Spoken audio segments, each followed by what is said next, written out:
Hello ko organic, good day. Nang harvest mi og kani mulberries. Lima na siya ka klase na mulberries.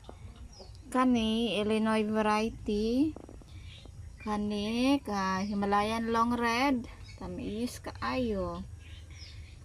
Kani Australian hybrid. Kani chicken clove variety.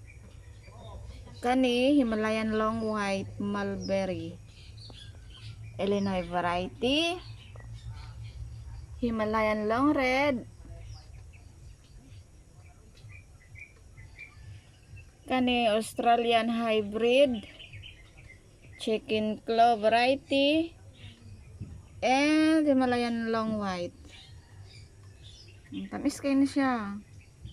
Superfood. So, sa mga gusto magtanom ani natay available diri na grafted and marketed seedlings.